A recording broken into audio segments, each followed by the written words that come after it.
What is up? What is up, YouTube? How y'all doing? Check this out, man. Epstein's niece exposed all from Bill Clinton to Cult to Brew exclusive with Anya Wick. This is podcast 771. Sean Attwood is back. Man, we used to be going to Sean Attwood's channel quite often. So y'all hit that subscribe button, hit that bell. Let's check this bad boy out.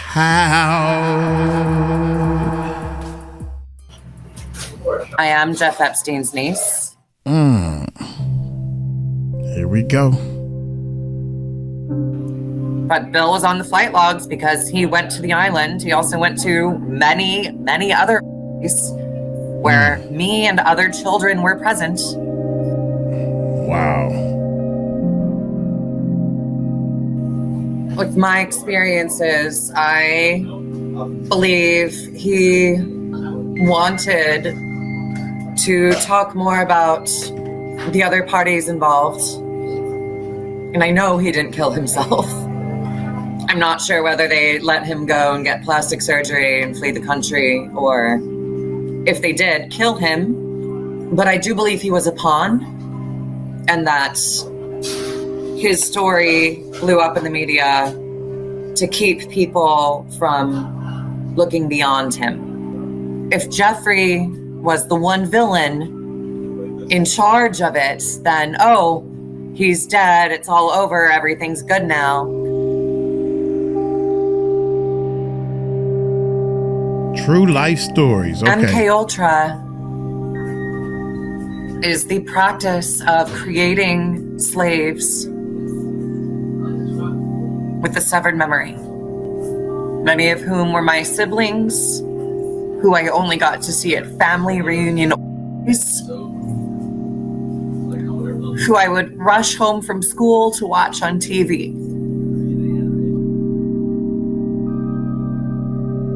Hard hitting. I moved back to New York City because my ex-husband had a scheme to try to allow me to speak about some of this in court, since court testimony can be used as evidence to potentially open up a criminal case. But when I got to the hearing, I was only allowed to say my name and address, and the judge refused to let me speak beyond that. When we had gone to the FBI a couple years ago, they interviewed my father and said, oh, he said nothing happened, so we're going to close this case. If every successful politician is born into this world, they have vested interest in keeping it quiet. The Cult of Baal, B-A-L. My family masqueraded themselves as Jewish publicly, but behind closed doors, at Passover dinners, when I was drugged, would admit, we are Satanists.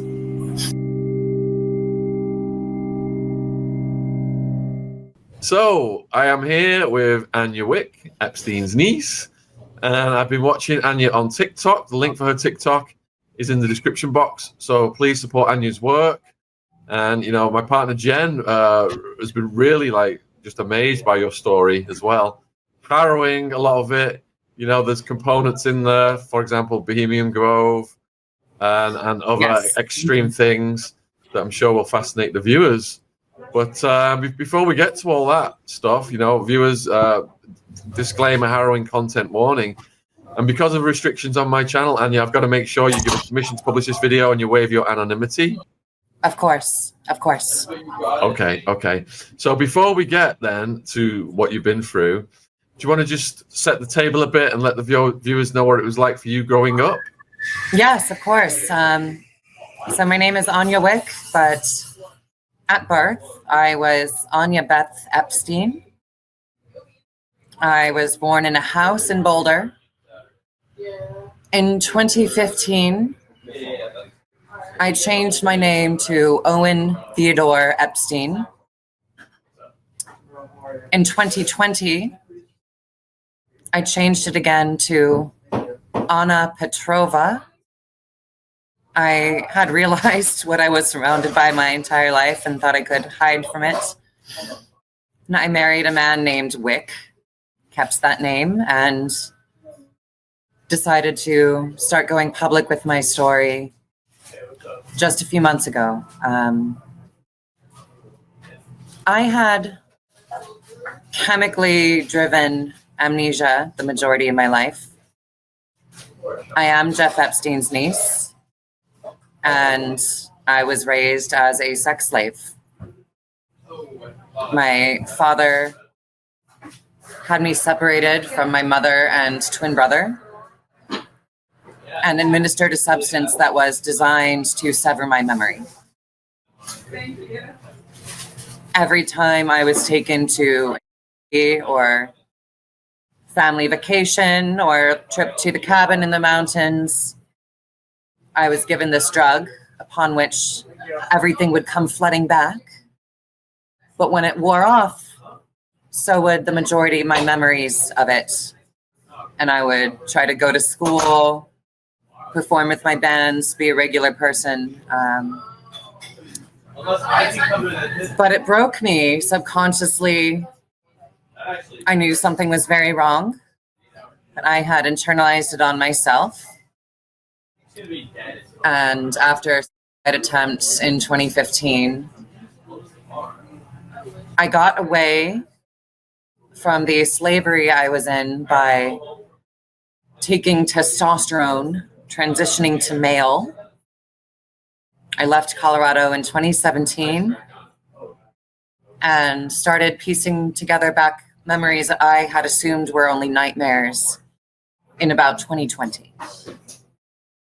That's the very short version of my story. And Sean,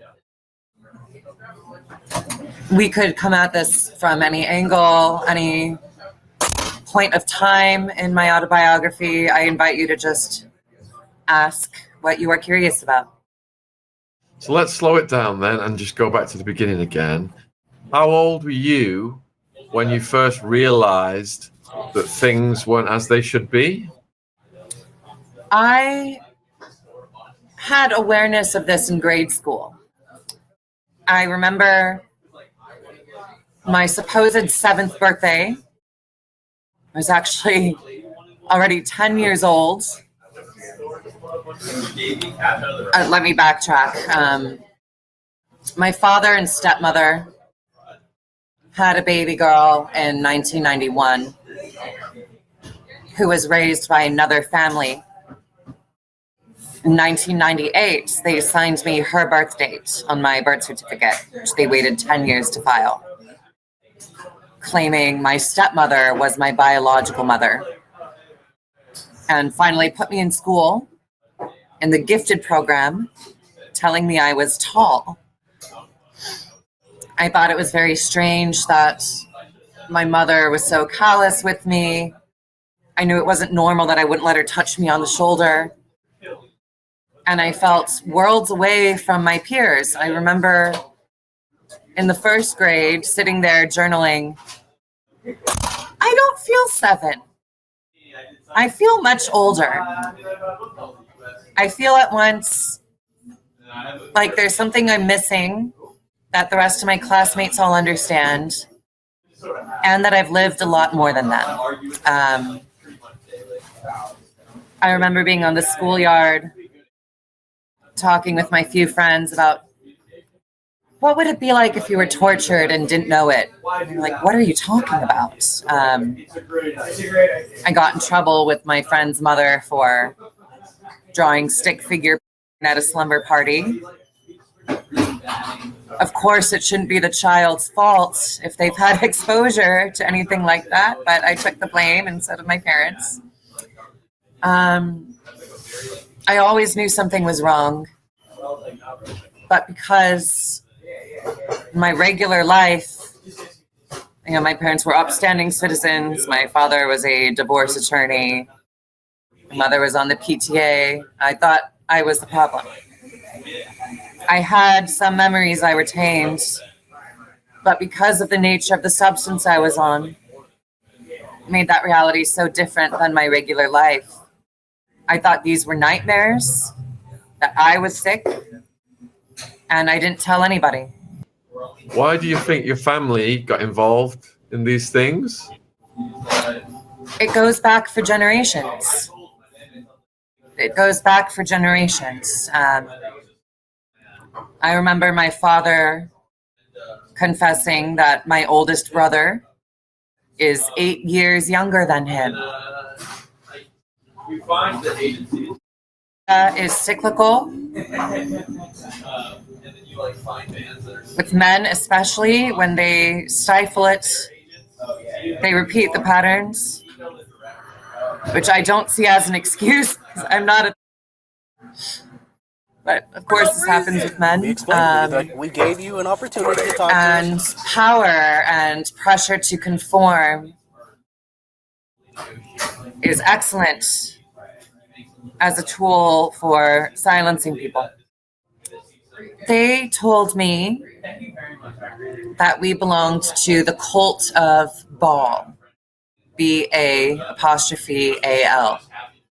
They told me this with consistency while I was being abused. Now, what you can look up about the Cult of Baal, information that is publicly available, is that it is thousands of years old. It is a Phoenician satanic fertility cult. And publicly, it's supposed to have been eradicated. But to my knowledge and my experience, it is not. This is what people perceive the Illuminati to be. It is a group of elites that practices forced and uses these crimes to control people. They happen to have a huge reach over politics and entertainment. My great-grandfather, according to my father, was Walt Disney. Before he moved to the United States, his name was Artur Bick, Arturbicke.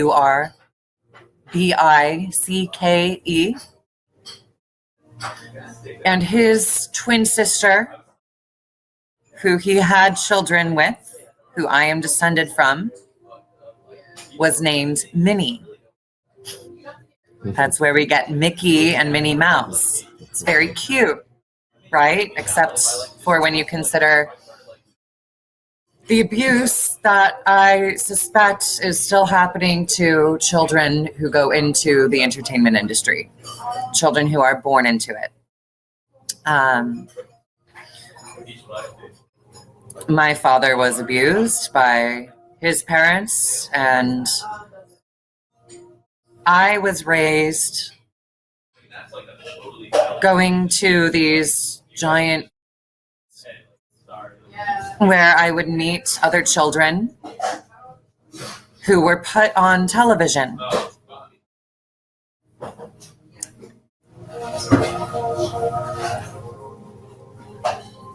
I was raised getting taken to Bohemian Grove, where I was, after a ceremonial corpse burning Alex Jones has talked about.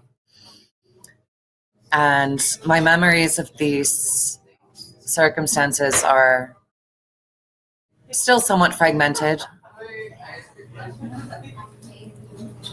These assaults happened a couple times a month, and I'm blessed not to remember every detail. But my father was consistent in what he told me.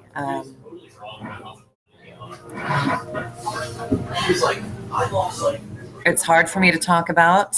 I want to just answer your questions honestly,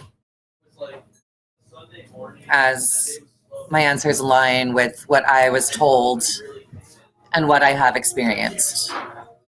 Now, this is alleged. When birth certificates have been forged, it's not something I can immediately research myself. All I have to go on is what lies in my memory of who I have met and what I was told. But to answer your basic question, why my family does this, because it was done to them, because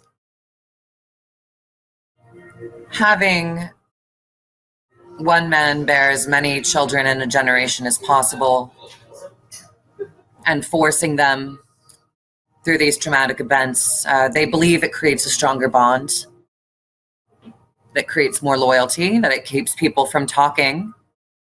And for the most part, they're right, because I'm the only one of my siblings who has directly spoken out about this. There are people who have hinted at it in their music. Of course, Justin Bieber has talked about being assaulted by Usher and Justin Timberlake at P. Diddy's parties, but I don't think it's a coincidence they've only gone after Sean Combs and not his other alleged perpetrators who were born into the bloodline.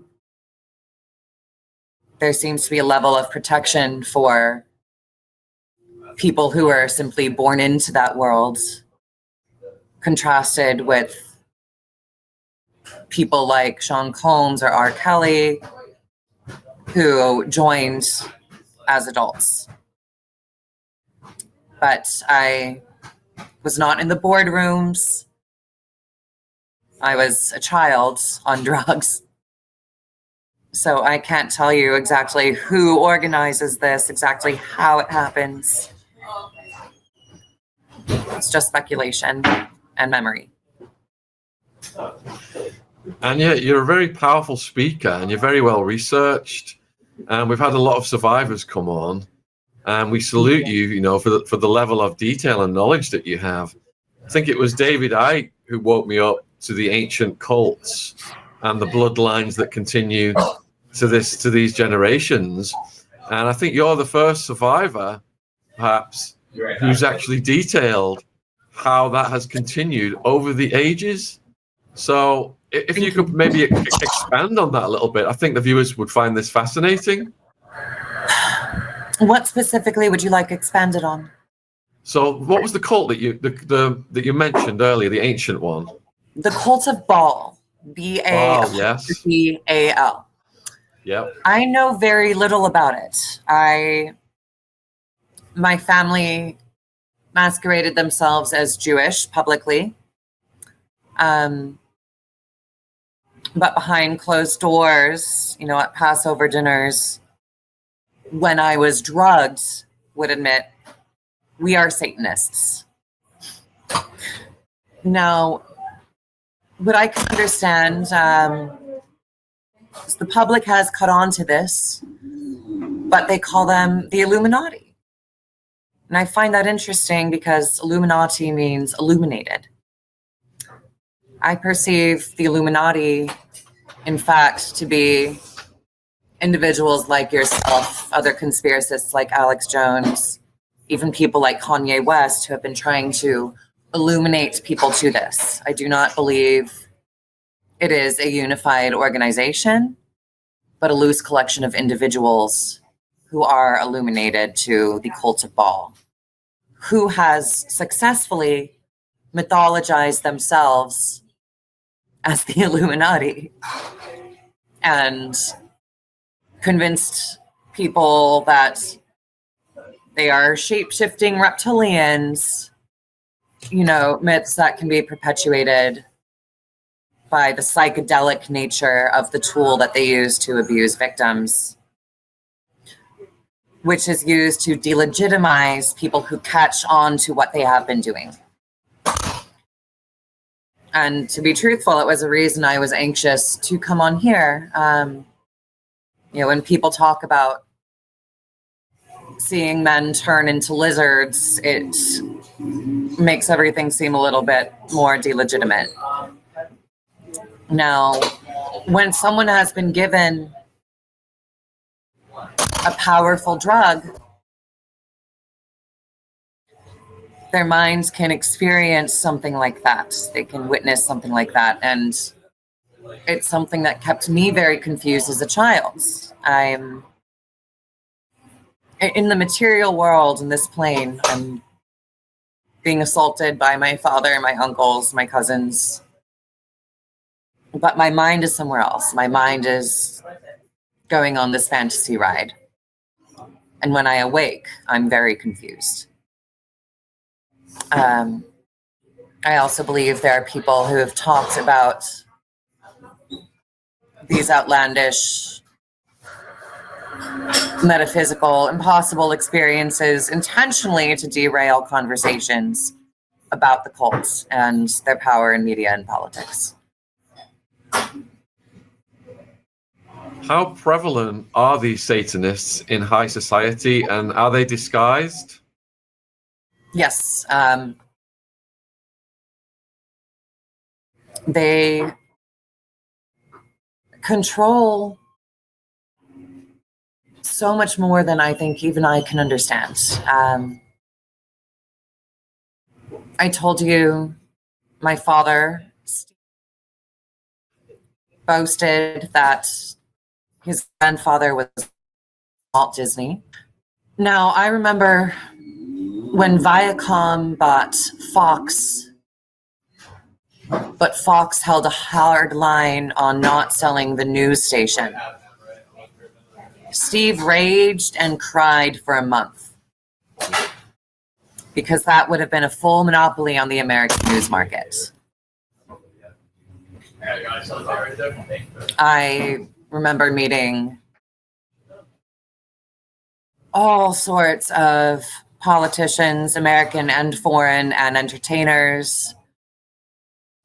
And as far as that goes, I'm happy to answer honestly if you want to ask me about specific people.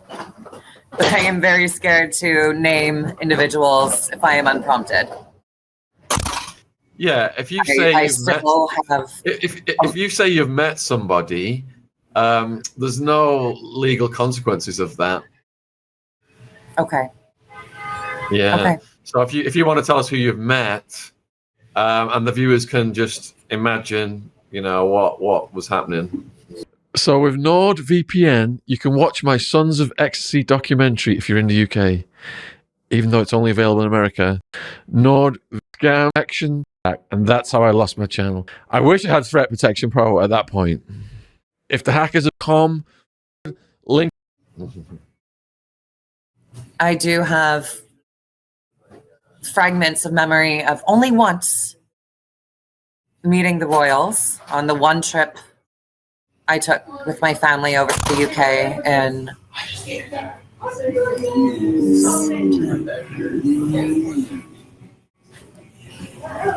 it must have been 2005 or 2006. I can't remember if it was the summer I went into the 8th grade or into the 9th grade. I have met everyone who has been an American president in my lifetime, including Donald Trump, who I have to say looked like he was at a funeral when he was at the inauguration the second time around. I don't think he wanted any part of it. I have met the Kardashians, which is why I believe Kanye West has appeared to have gone off his rocker. I have met Harvey Weinstein. The same night, I met Jeffrey and Ghislaine. And he wouldn't make eye contact with me. He did not want to participate in the abuse of the small children. I believe that's a man who is behaving as most Hollywood producers do. Which doesn't make what he did with those actresses okay. But it looks to me like this is a man who was an easy scapegoat, who wanted to expose what takes place with children in the industry and with our family. There are a lot of people like that who have been vilified as And while they are not innocent, it's like choose your evil. Jeffrey was not a hardcore. He was guilty for what he did to those teenagers. But my family ritualizes the of 3-year-olds, which Jeffrey was not privy to.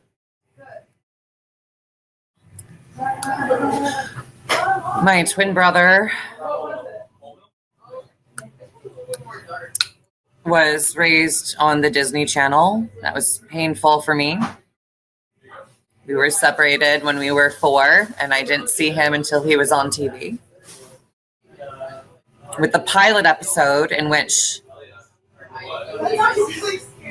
he pimps out his sister for a trading card.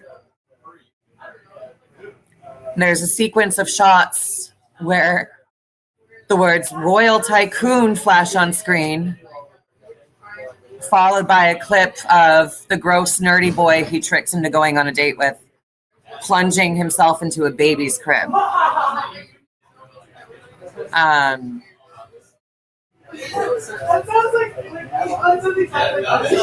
he's been in the media for making trouble on sets and abusing his partners, and not saying his behavior is justified, but when you consider what someone like that goes through as a child and the separation issues that are put on them, it makes sense why abusive behavior is then repeated. And I pray for him regularly. I am anxious to talk about my siblings because they are victims. I want them to feel that it is safe for them to speak up, but I don't want to feel like I am betraying them by naming them directly either. And I've already talked about on my TikTok channel. I've talked a little bit about the last time I saw my mother.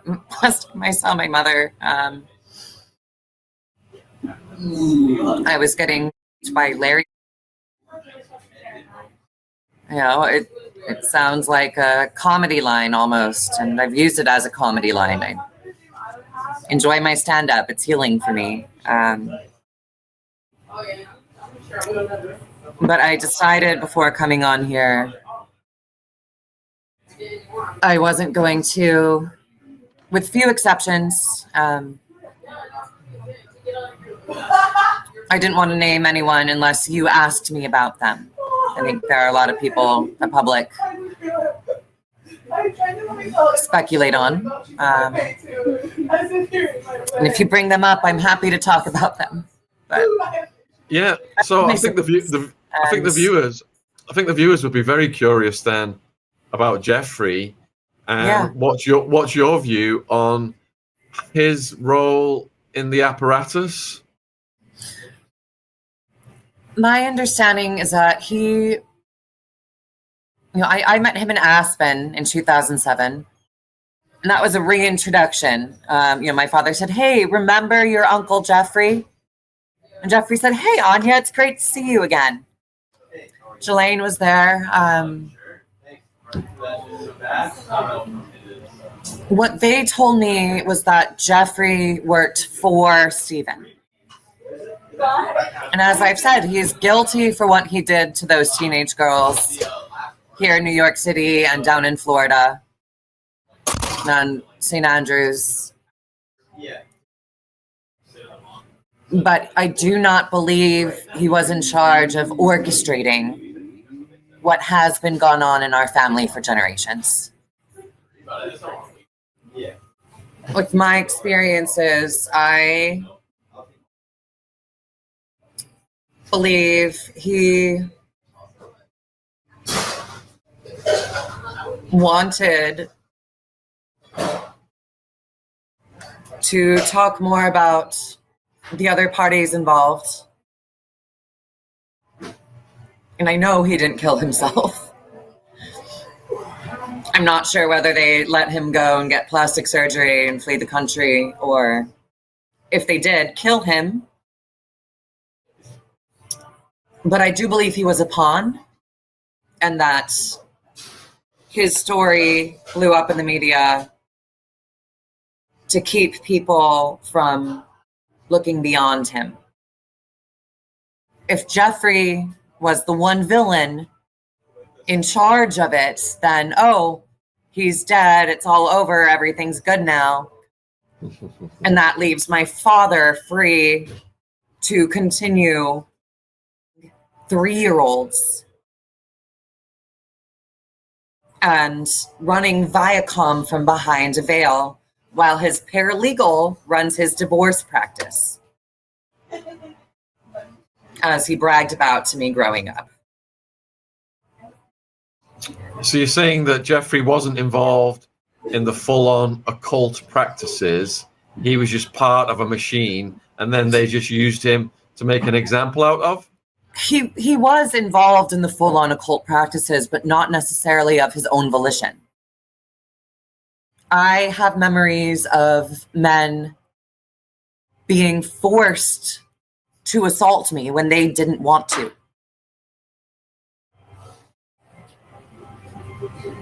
I remember one man, this brilliant comedic actor, actually has better dramatic work.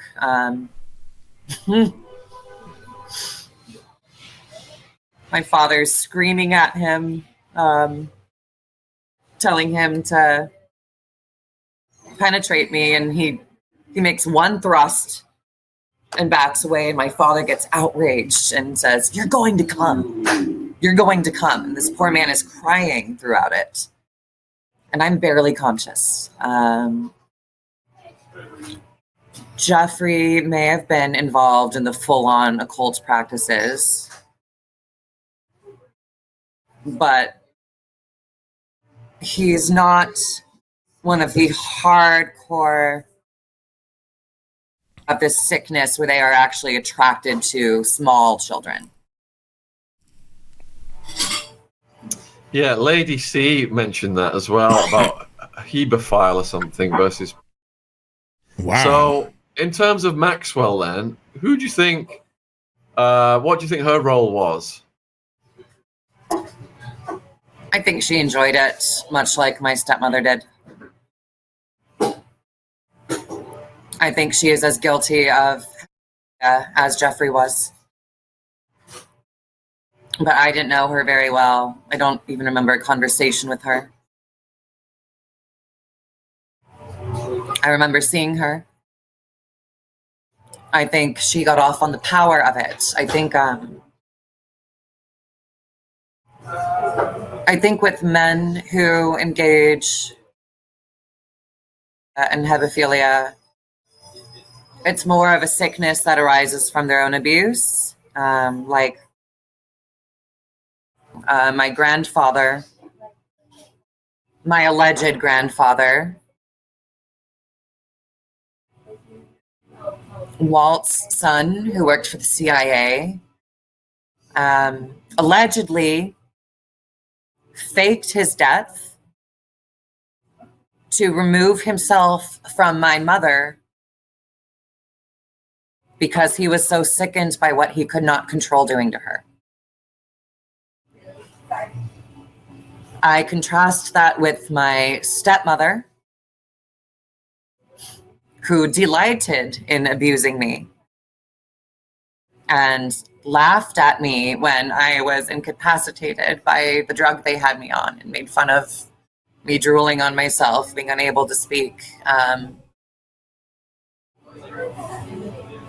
I think with her and with Ghislaine,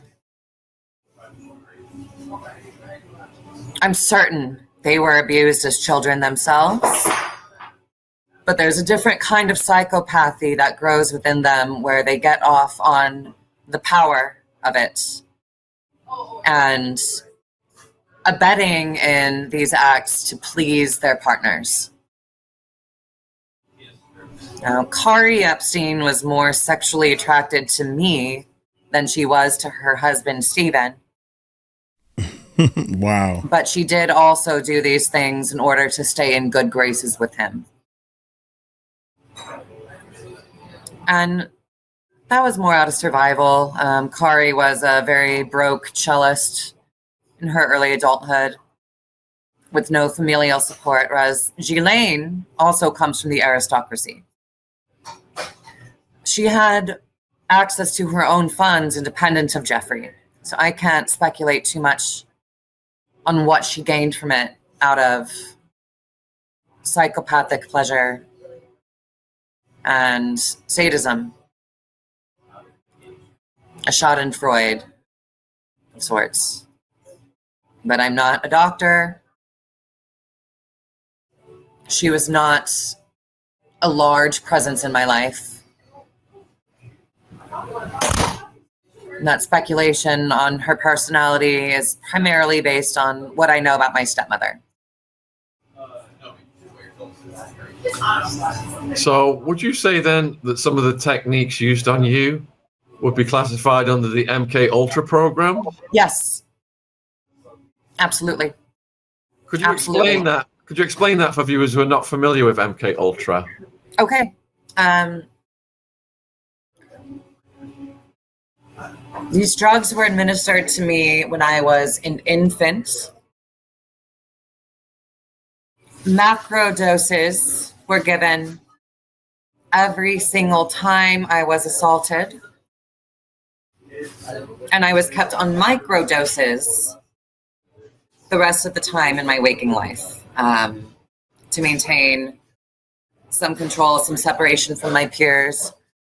I actually didn't realize until very recently that I was kept on micro doses, that I was kept on a small dose in my regular waking life. Upon analysis of what would happen when I went on school trips away from Denver for a few days at a time, we would take trips to Washington, D.C. or New York or California. On those trips, after 3 or 4 days, I would actually start getting along with my classmates. And they'd be amazed. They'd say, "Wait, Anya, you're really cool and fun. And we like hanging out with you." And I would end up being the center of the group and not understand why suddenly I'm connecting socially. But then we'd go back home. I'd see my family again. And the next time at school or at synagogue, I'd feel in my own weird little bubble again.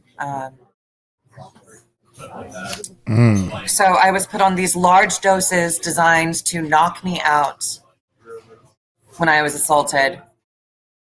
Small doses to keep me complacent the rest of the time. What this did essentially was sever my memory.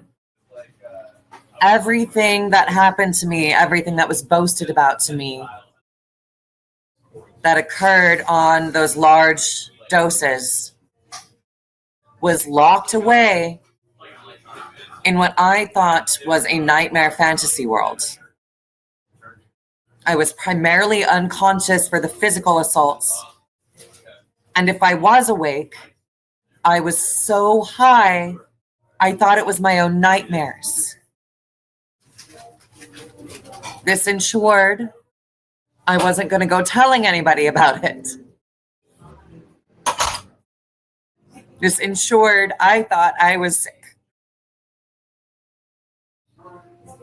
So when they paid a doctor to tell me that my PTSD responses, like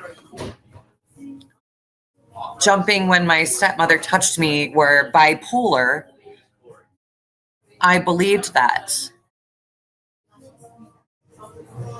I believed it was my fault. When I went to rehab in 2015 and was diagnosed with PTSD right off the bat, the doctors were frustrated with me because I couldn't tell them what traumatized me. I was beating my head against the wall, and all I had going on in my head, I was stuck on this idea that if I were born male, I would be happier. Because my experience of womanhood, I knew subconsciously, was slavery. MK Ultra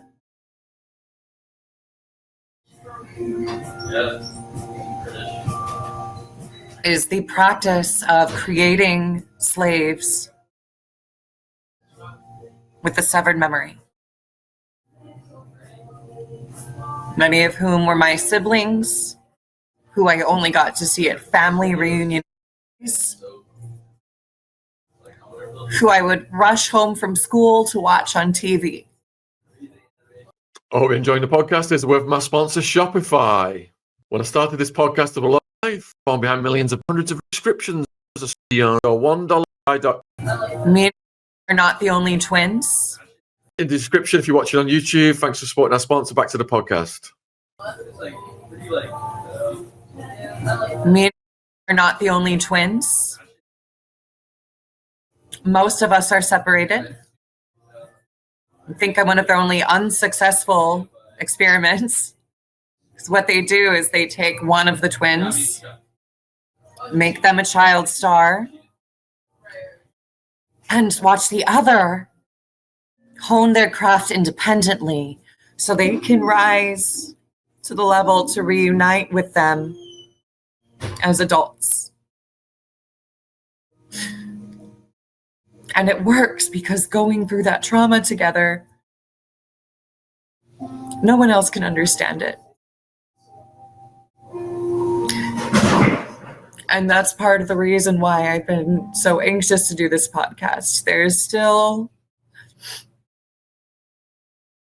a door for me that I can push open if I choose to stop exposing this industry where people who love me want to see me again. And they do love me. I know I'm in a situation where I'm struggling right now, but they can't call me up because that would be to acknowledge how we met each other, right? But they do love me. I remember in high school, one of my younger brothers brought to one of the reunions this little metal card he made in his metal shop class. Some water. Engraved on one side was his name, and on the other was the name of my boyfriend. And he said, I made this for you so you can try to remember. Hide this on you. Hide this in your underwear, in your bra, so you can find it when you get back to the house in Denver.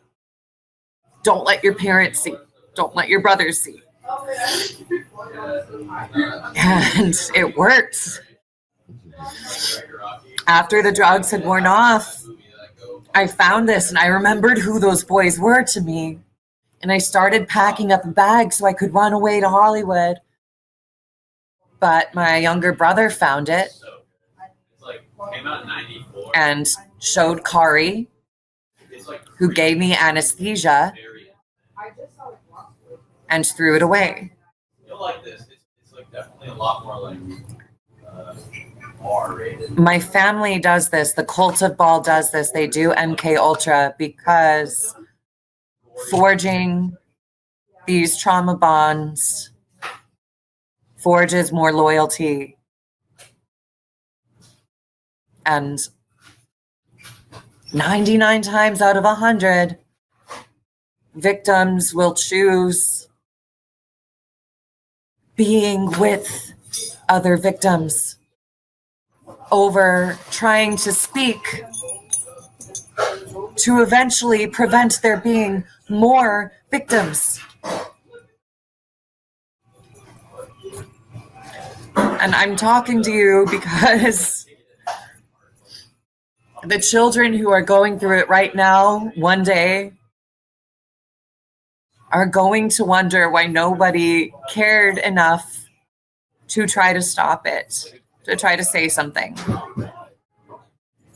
Now they'll either find me or they will choose to keep their mouths shut because they will understand why, for the most part, victims of MK Ultra choose loyalty over truth.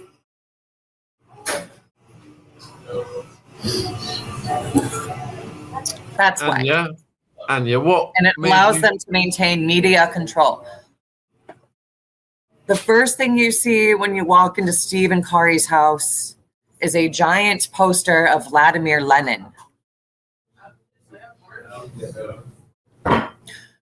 They boasted that one of my brothers is, in fact, the oldest son of the Queen of Jordan, where I have been.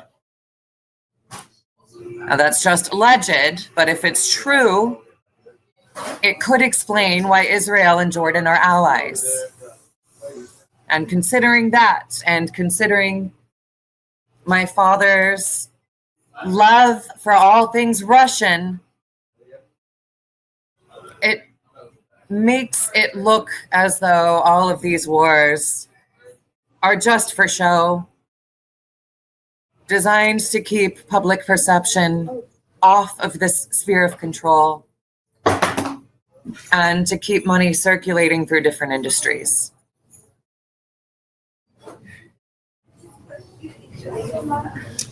So, Anya, why did you decide to start speaking out, and what challenges have you faced? I decided to start speaking out because I don't want any children in my family to have to continue growing up wondering why they don't think that's their real mother or their real father.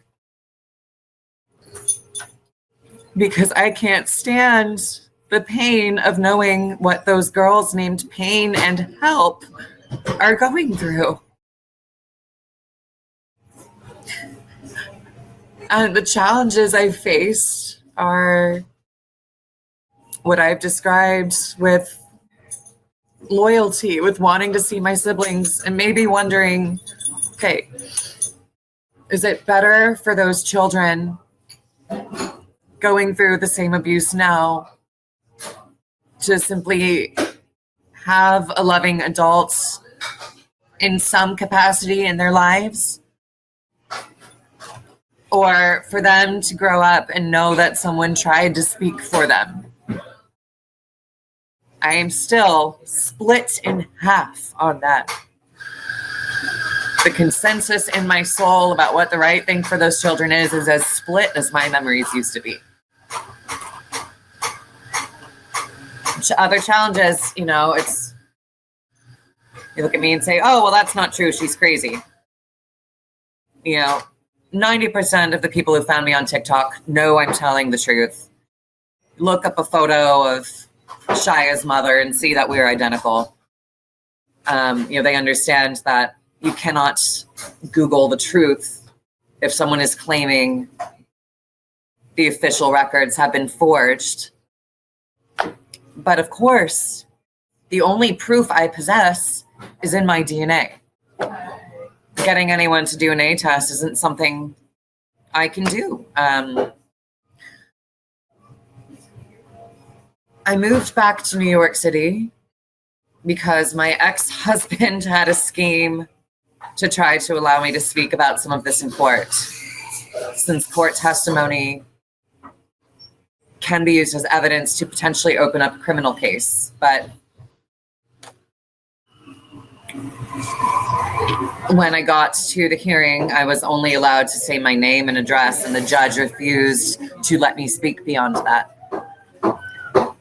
When we had gone to the FBI a couple years ago, they interviewed my father and said, oh, he said nothing happened, so we're going to close this case. If every successful politician is born into this world, they have vested interest in keeping it quiet.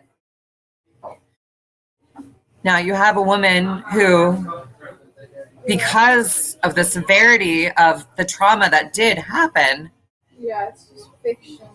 Suffered mental health problems, PTSD. It's incredibly easy to paint me as insane. And my answer to that is, why would I choose to talk about something so vile if it weren't real? I'm not profiting from this. If I choose to let this interview go, I'm cutting myself out of the only industry I have any sort of talent in, and the people I'm closest to.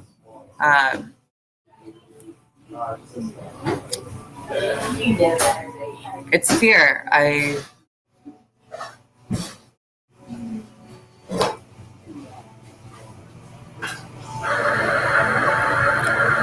cannot convince people that Sean Combs was not acting alone when I don't have proof. I don't have the video. It's probably at Larry David's house. You know, I wasn't able to record the ceremonies at Bohemian Grove because I was rope bound. They set up the abuse in a way to guarantee I was not going to be able to collect evidence while going through it.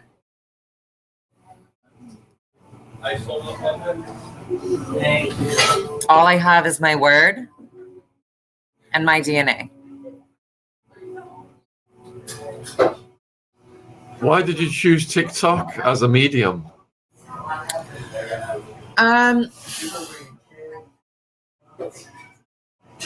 Because taking an artistic route, which I'm still working on, I'm still trying to finish my screenplay, I'm still doing my stand-up just as my own outlet,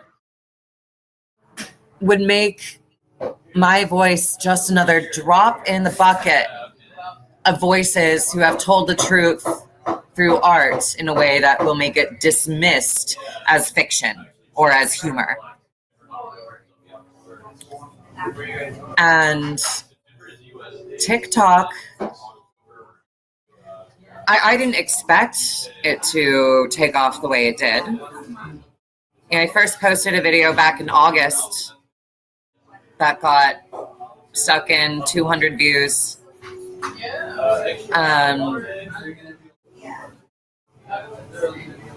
I chose TikTok because it was not controlled by Meta.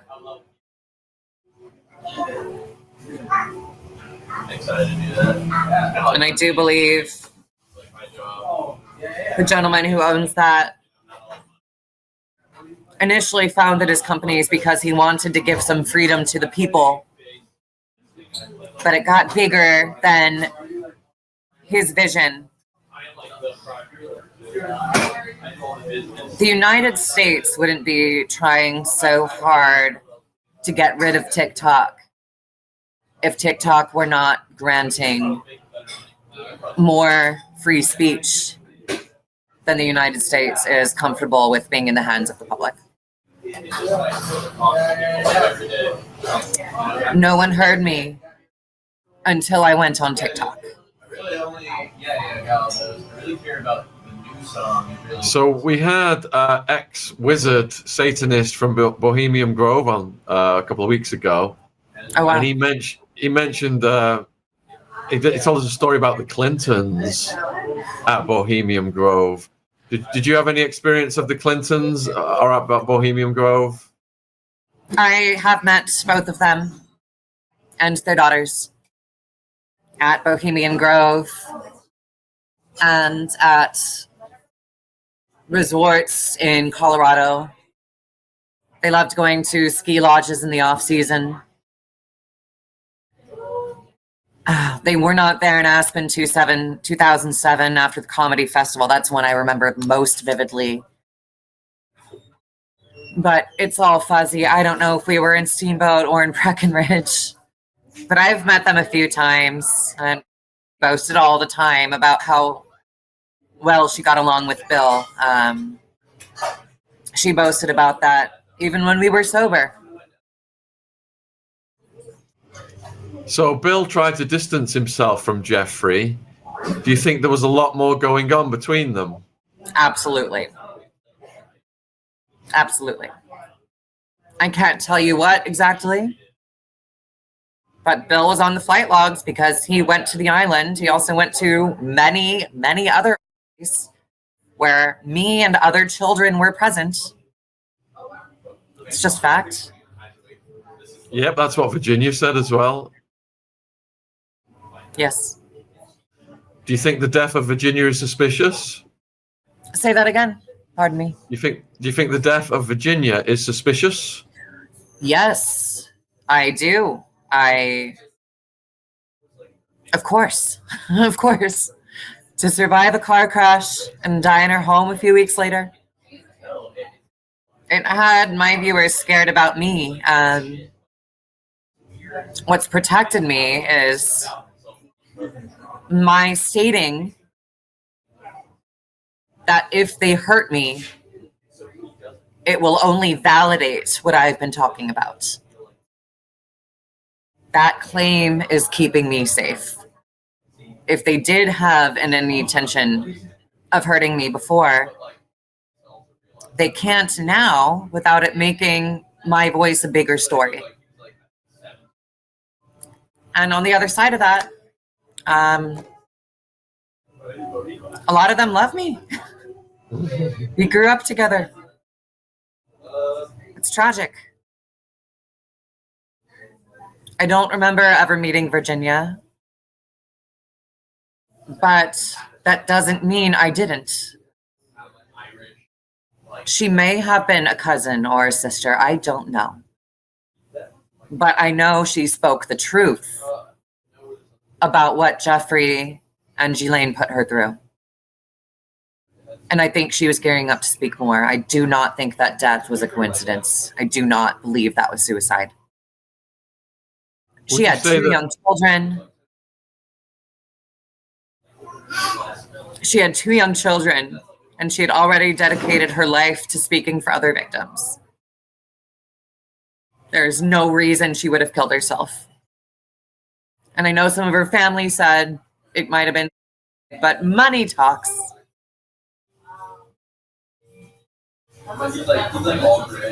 Would you say that most people at the top of politics are compromised?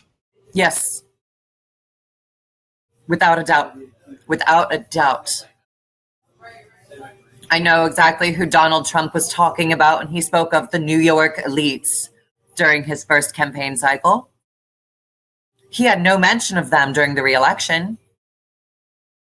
Because after that first presidency, he realized he had no pull on his own strings. And he was not going to be able to do anything to expose this. I believe Obama wanted to do a lot more that he promised in his campaigns, as far as reasonable socialization of our resources, to bring us up with the rest of the developed world when it comes to providing housing and healthcare and basic human rights, and found his hands tied. Because in America, people must be kept poor and busy so they don't realize how much more power they have when they are unified. And would you say that these politicians who are compromised, it's of a sexual nature mostly? If a politician is not born into the cult, they are forced to engage in criminal acts or submit themselves so that those who are born in trust they cannot snitch on what they are witnessing because the family's got dirt on them too. We see the same thing in Hollywood and in the music industry.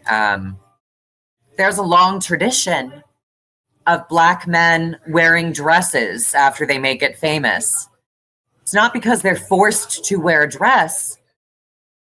It's because they're using that to communicate with each other and tell their viewers, I had to submit to get here. Which takes us to the portrait of Bill Clinton in the dress at Jeffrey's house. What was the significance of that?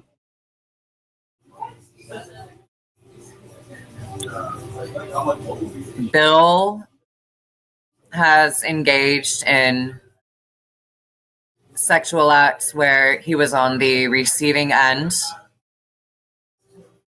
And there's the metaphorical submission.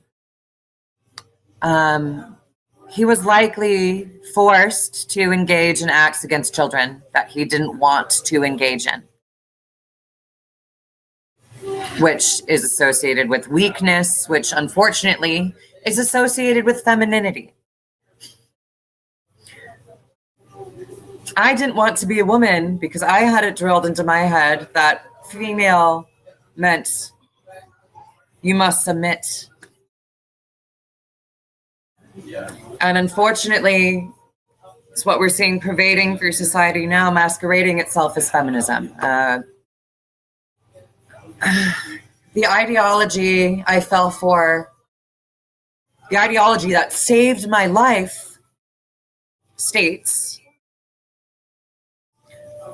your gender, your personality is not biologically determined, but is a social construct designed to uphold the patriarchy. Your body or your sex does not determine your gender or personality. But you must change your body if it is not congruent with your socially constructed personality, inadvertently reinforcing those patriarchal standards that are not biologically determined that we are supposed to be fighting. Men put on the dress after they are forced to submit, whether that means giving their bodies or taking a body that they do not want to take. And we associate that submission with femininity, which is a sickness for men and women alike. It hurts men who do not want to be predatorial, and it hurts women who do not want to be victims. It hurts young boys who are sensitive and young girls who don't want to be objects. But agency saves lives. Taking testosterone is when they stopped selling me. It saved my life.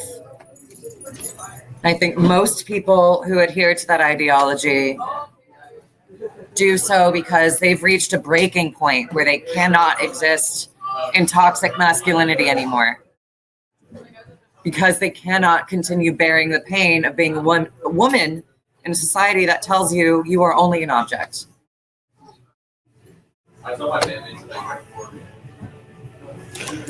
Bill had to submit in one way or another. That's the significance of the dress. So, were you on testosterone then for a period of time? Yes, for 5 years. And how did that affect you? I'm now infertile, but that's because I had a hysterectomy. The testosterone made my uterus hurt. And my doctors at Mount Sinai and my family encouraged me to remove my uterus instead of ceasing taking the drugs that were making it hurt. My breasts had to be reconstructed. My family paid for a mastectomy. It lowered my voice. I've had to retrain it to speak in a more neutral tone. I'll never be a soprano again. But when I sing, I sound a lot more punk rock, like I wanted to when I was younger. I had a full beard. It's mostly gone now. I was getting casting calls for roles that required male nudity before I went back on estrogen. couldn't take them because I didn't have the member that they wanted on camera. Thank goodness I never went that far. Whew. What was I going to do? Pack my Speedo? Risk it falling out between takes? No, COVID actually started triggering my desire to quit that. When I started having to wear a mask again, and people from behind knew I was female and would call me a she, and I'd get upset about it. And see this mustache? I don't know. The piece then helped me face reality a little bit. It was also in that period I first took a microdose of the same substance that my family had me macrodosed on. And I had memories come back that I retained. It took my therapist 2 years to get me to understand that these were real memories, that it aligned with my psychological profile. I did not want to believe it. It was easier for me to stay in denial. I was happier when I was still in denial. My life was easier when I was still in denial. But these were the same memories that I thought were only nightmares when I was a child. But as soon as those memories came back, I remember just looking in the mirror at terror of resembling those who had caused me pain. I love men. I do. I have a problem with men. I love men. But it was exceptionally horrifying to see how much I looked like my father. And the pain of having done that to myself, that I did so much to destroy my body in response to my body being destroyed.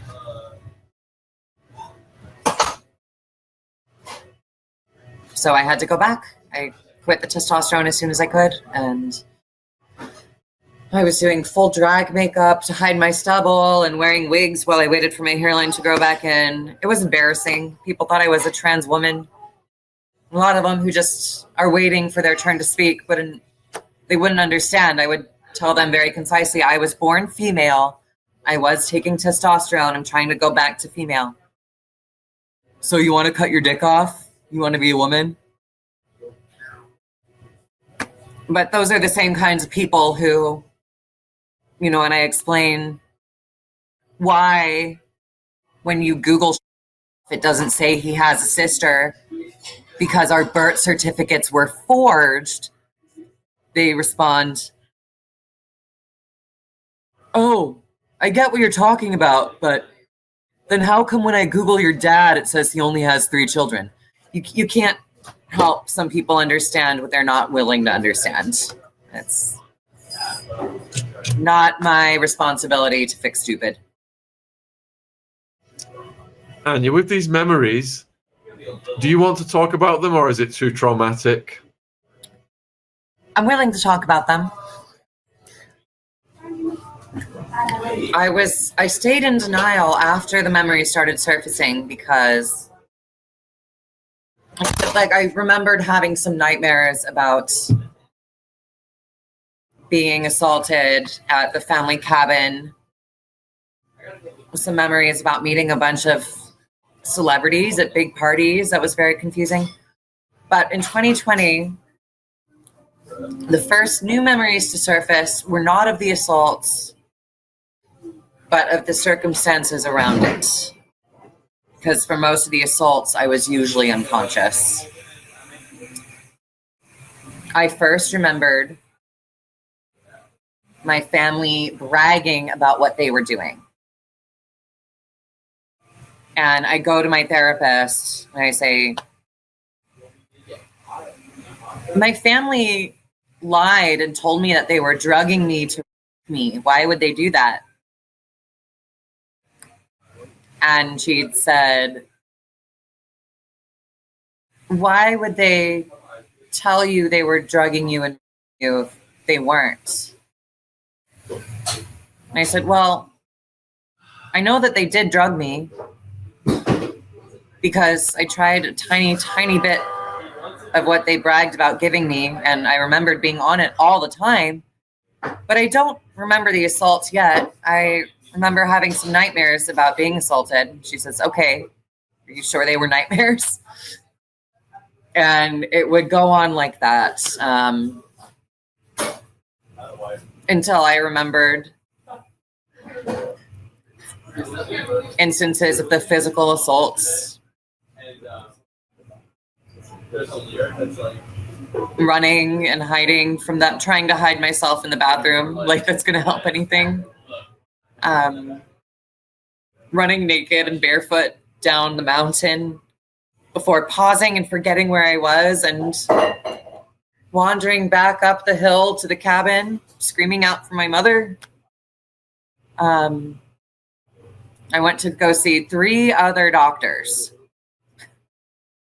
after my therapist did so much to do EMDR with me and get me to accept that the brain would not recall false traumatic memories. Those are the memories that it blocks out, even when substance isn't part of it.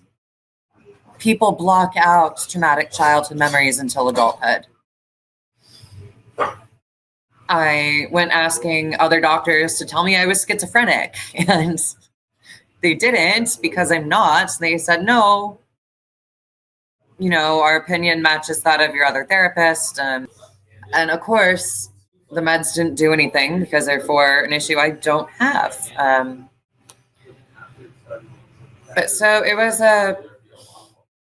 about a 2-year process between when the memories first started coming back and I retained memories of being with my twin brother when we were toddlers. I had memories of being with him as teenagers at these reunions, and memories of my father and stepmother and brothers making fun of me for not remembering about my twin brother. And I didn't want to believe it because it was too sad. It was 2 years before I remembered being little with him. But my peers knew. There was one girl who was not dosed properly when she came to the cabin with my family and remembered what they did and everything they told her. It's when everybody at school started calling me Ren Stevens. It's the name of the sister character on my brother's Disney TV show. And I thought they were making fun of me because I was tall and a little bit anal retentive. But they tried to show me, they pulled me into the computer lab and showed me a picture. Who are they? I'm like, well, that's and his mom, duh. They're like, no, do you see their faces? Who do they look like? Where do you know them from? And getting mad at me and saying, you're older than us. You're not taller than us. You're just older than us. You're not smarter than us. You're older than us. Why don't you remember this? And I was pissed. I'd be offended. I thought the kids who were trying to help me get out of my situation were bullying me. Because it was safer for me still, I thought, to just go through that than try to run away, try to face it. I couldn't face it. My brain wouldn't let me. But that's how the memories came back. It took about 2 years and 4 different doctors to get me to understand it was real. I was in such deep denial. As far as specific memories, you're welcome to ask me questions. I don't know where to start. I don't know if I'm want going to get into too many specific details. It's just... I don't want it to be too traumatic for you. Yeah. Going over these things. More like, your TikTok community, your viewers, when you're talking to them and stuff, is that cathartic for you to have the love and support of these people? It is. Not for my sake necessarily. The most cathartic for me is my creative work.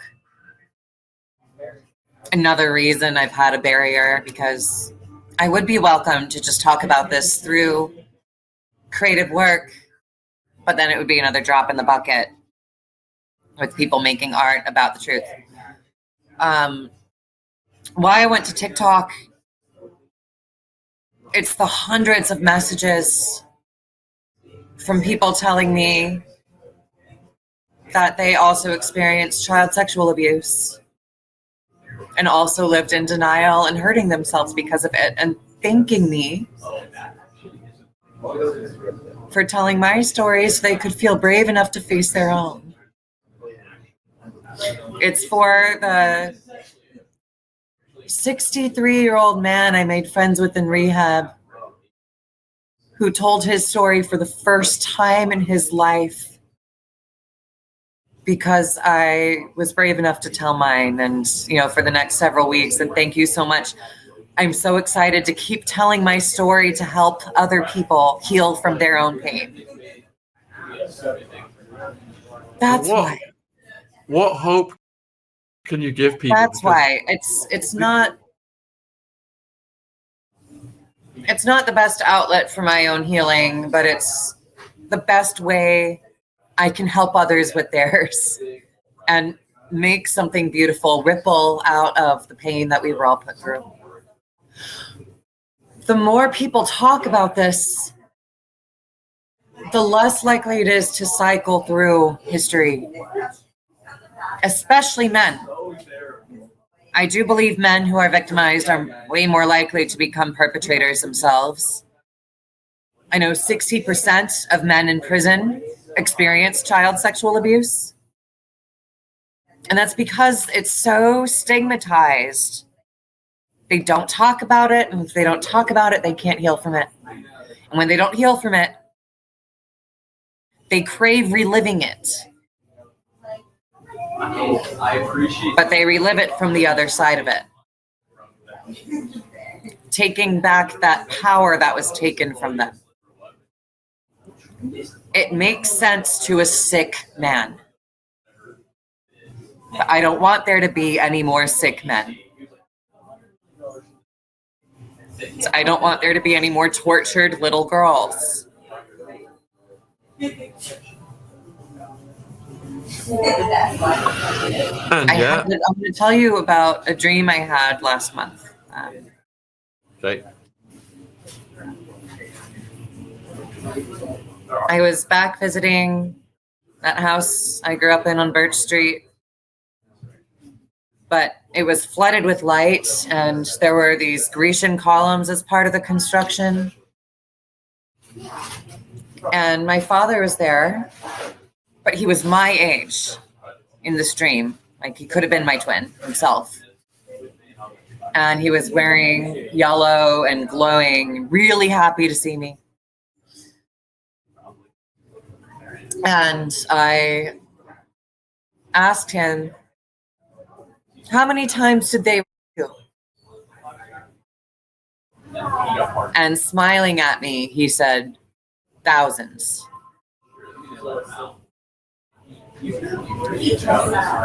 We went into the living room, turned on the TV, watched basketball on mute while some music played like we would growing up. And he took out the big kitchen knife and pulled down his pants and handed me the knife.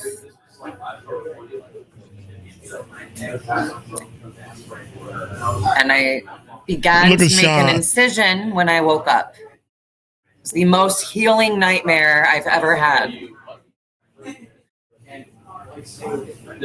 But that's why I'm inclined to talk about it because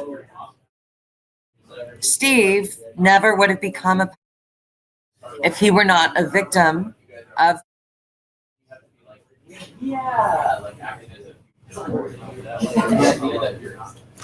What do you say to the survivors watching this? what do I say to the survivors? Yes.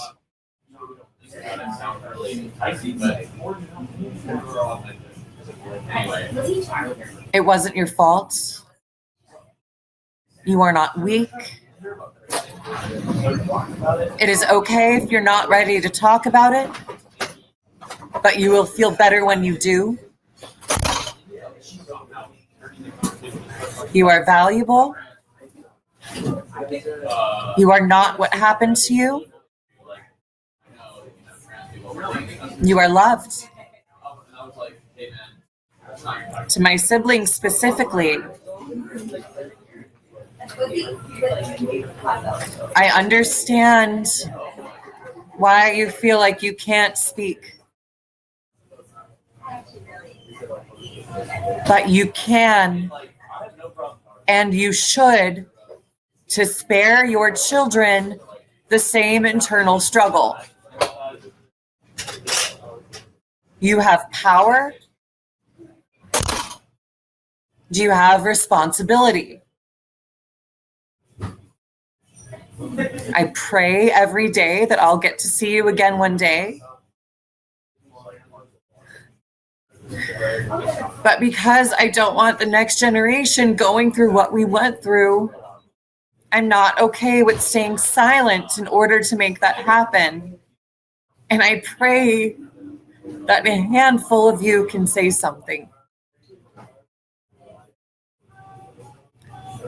To victims, again, at large, you do not have to perpetrate to take your power back.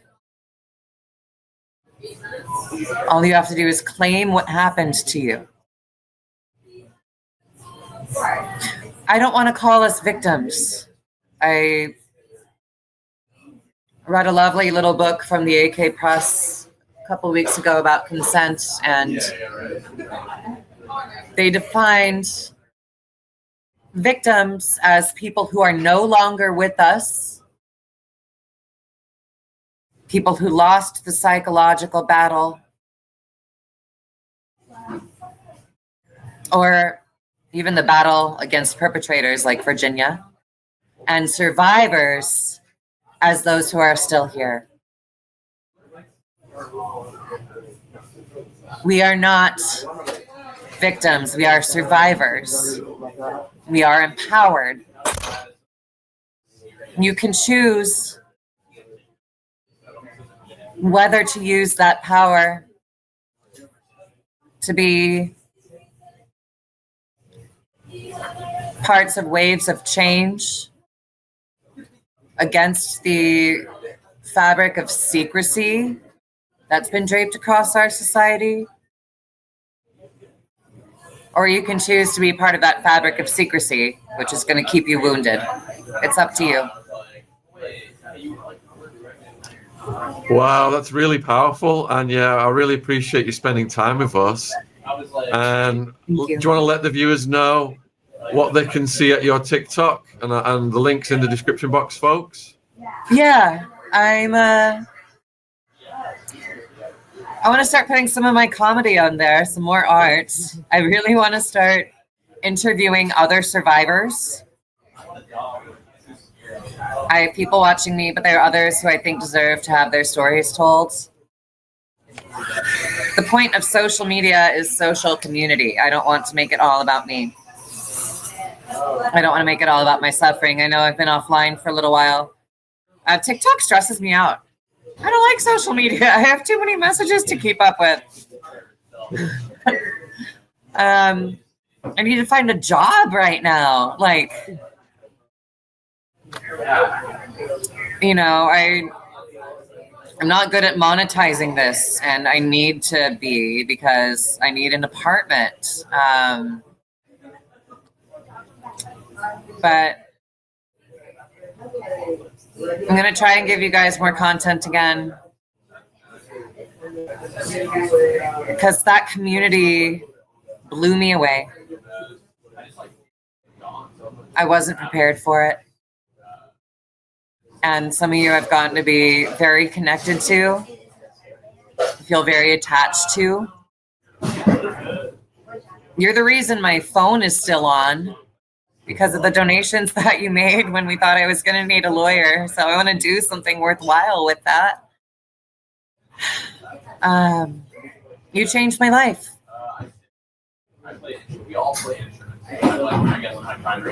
For the first time in my life, people said, "We see you."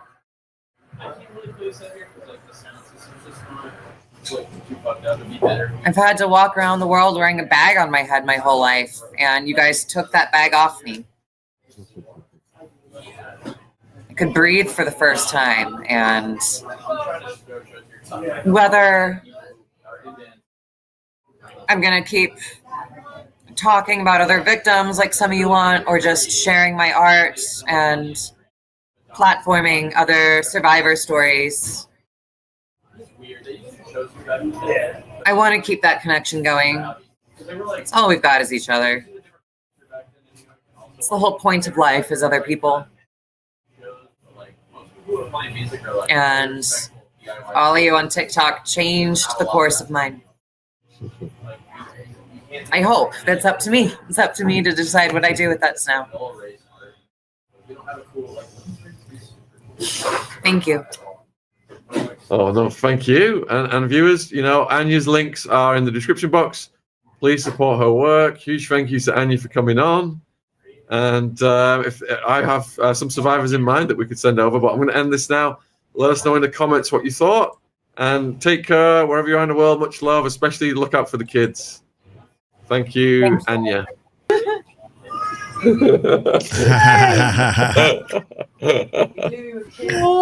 is getting big. Blowing kisses. Oh. You're blowing kisses. He is getting big, Sean. Oh, thanks. Yeah, he is getting big. Oh man, Epstein. This is Epstein's niece. Did y'all see Bill Clinton? Y'all see Bill Clinton in that dress? Man, what do y'all think about some of the truth that she's saying? Men in dresses, all that stuff, man. Y'all let me know below, man. Hey, thank y'all for watching. Let me know if you're an ender. You can type that you're an ender. I'm always an ender. Shout out to all my enders. Shout out to all my Patreons.